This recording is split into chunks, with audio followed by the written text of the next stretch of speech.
अस्सलामुअलैकुम वरहमतुल्लाह। Welcome to makes life easy. Allah सुब्हाना ताला आपको सुख सेहत और आसानियाँ अता फरमाए। आज मैं गंदम के आटे से बहुत ही टेस्टी, क्रिस्पी, क्विक और इजी मिठाई बनाने जा रही हूँ। चलें वक्त ज़ाया किए बिना इसे जल्दी से बनाना शुरू करते हैं।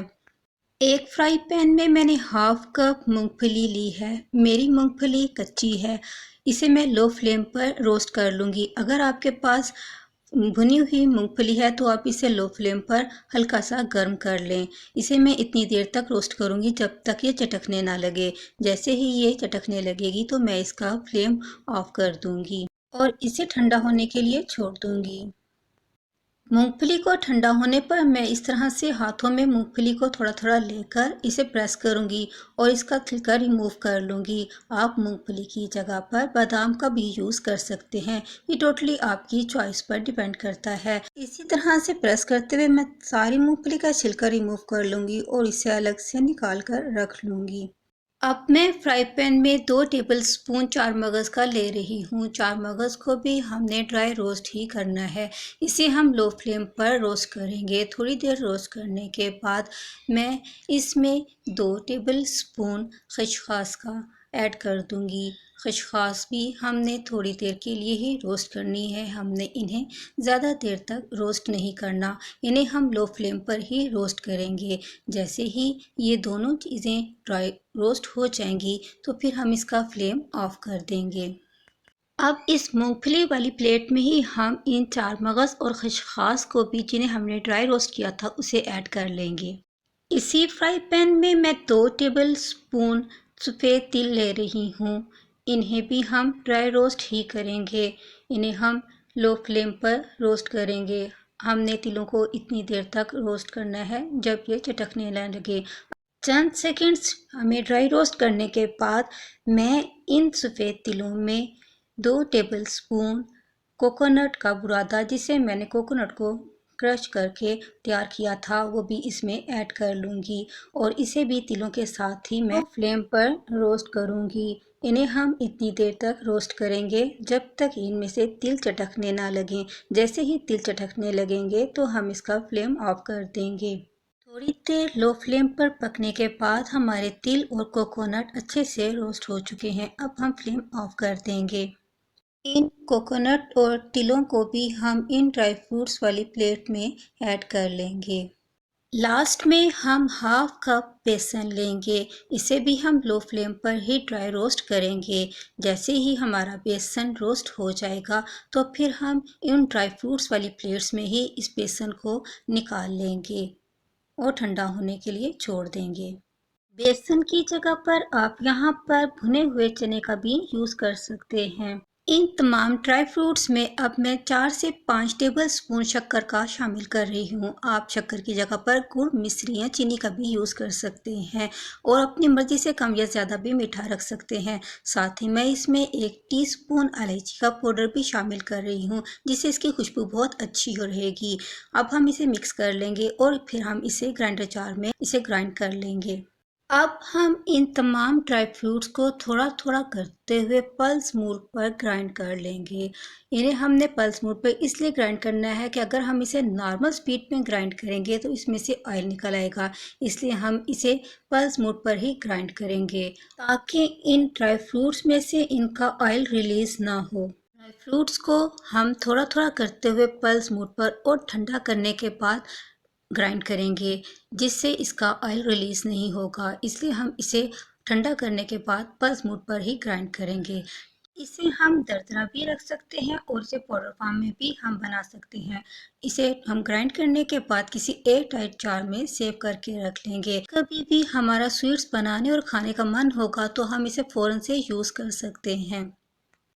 एक बाउल में मैं 1 कप गंदम का आटा ले रही हूँ। यह नॉर्मल गंदम का ही आटा है जिससे हम रोटी बनाते हैं। अब मैं इसमें 1 टेबलस्पून घी का ऐड कर रही हूँ। आप घी की जगह पर कुकिंग ऑयल का भी यूज़ कर सकते हैं। इसे हम थोड़ा थोड़ा पानी डालते हुए एक डो की फॉर्म में तैयार कर लेंगे। इसे हमने इतना सॉफ्ट ही गूंदना है जैसे कि हम नॉर्मल रोटी बनाने के लिए आटे को गूंदते हैं। इसमें मैं थोड़ा थोड़ा पानी ऐड करूँगी और साथ ही से गूंदते हुए एक नॉर्मल डो तैयार कर लूँगी।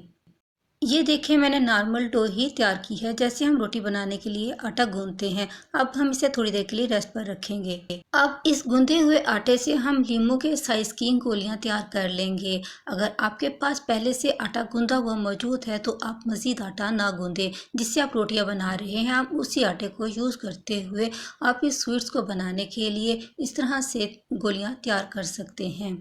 अब मैं एक बॉल लूँगी, इसे मैं अपनी हथेली पर रख कर फिंगर से इस तरह से प्रेस करूँगी। इसकी साइड्स को हमने पतला रखना है, साइड्स से हम इसे प्रेस कर लेंगे और दरमियान से हमने इसे मोटा ही रखना है।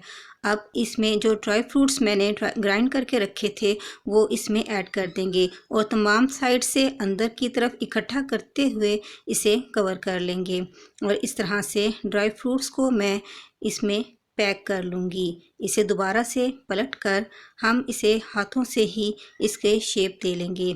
इस तरह से इन्हें शेप देना बहुत ही इजी है। इसी तरह से मैं तमाम पाल्स को ड्राई फ्रूट ऐड करते हुए शेप देकर इनसे स्वीट्स तैयार कर लूँगी। तमाम पाल्स को ड्राई फ्रूट ऐड करने के बाद मैंने इन्हें शेप दे लिया है। अब हम इन्हें फ्राई करने की तरफ चलते हैं। एक फ्राई पैन को मैं घी से ग्रीस कर लूँगी। फिर मैं इन स्वीट्स यानी आटे की मिठाई को इसके ऊपर इस तरह से सेट कर लूँगी। इसे हम लो फ्लेम पर ही पकाएंगे।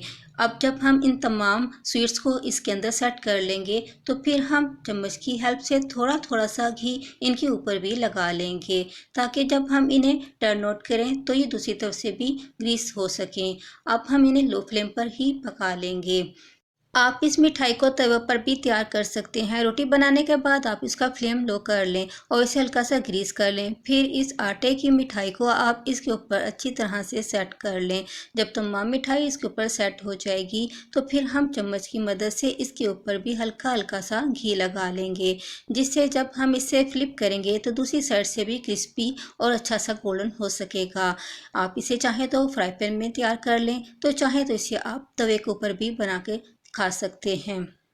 जब हमारी आटे की मिठाई एक साइड से हल्की सी कुक हो जाएगी तो फिर हम चम्मच की हेल्प से इसे फ्लिप कर लेंगे। इसी तरह से हम बार बार उलट पलट करते हुए इसे दोनों साइड से गोल्डन होने तक पकाएंगे। हमने इस मिठाई को लो फ्लेम पर ही दोनों साइड से गोल्डन करना है। हमारी फ्राई पैन वाली मिठाई दोनों साइड से गोल्डन हो चुकी है। अब हम इसका फ्लेम ऑफ कर देंगे। तवे पे जो मैंने आटे की मिठाई तैयार की थी वो दोनों साइड से गोल्डन हो चुकी है। इसका मैंने फ्लेम ऑफ कर दिया है। अब मैं इसे सर्विंग प्लेट में निकाल कर आपको दिखा देती हूँ। बहुत ही ज़बरदस्त आटे की मिठाई जो बहुत जल्द तैयार हो जाने वाली है और जायके में भी बहुत अच्छी होती है, एनर्जी से भी भरपूर है। जैसे ही आपका मीठा खाने को मन चाहे तो आप इसे बनाकर खा सकते हैं। ये बहुत ही क्रिस्पी होती है। आप इसे जब भी चाहें फ़ौरन बनाकर खाकर इंजॉय कर सकते हैं। बहुत ही कम वक्त में तैयार होने वाली ये आटे की मिठाई आपको यकीनन बहुत ज़्यादा पसंद आएगी। आप मेरी इस रेसिपी को ज़्यादा से ज़्यादा लाइक और शेयर करें। चैनल पे फर्स्ट टाइम है तो चैनल को ज़रूर सब्सक्राइब करें। सब्सक्राइब करना बिल्कुल फ्री है। बेल नोटिफिकेशन को भी ऑन रखें ताकि आप मेरे ऐसी मज़े मज़े की रेसिपीज़ को बनाकर इंजॉय कर सकें। आप इस क्विक और टेस्टी आटे की मिठाई को शाम की चाय में भी बना सकते हैं या खाना खाने के बाद जैसे ही आपको कुछ मीठा खाने को मन चाहे तो फ़ौरन से इसे तैयार करके खा सकते हैं। आप इसे बच्चों के लंच बॉक्स में भी बनाकर दे सकते हैं ताकि सारा दिन उनकी एनर्जी बनी रहे। खुश रहें, खुशियाँ बांटें। अस्सलामुअलैकुम।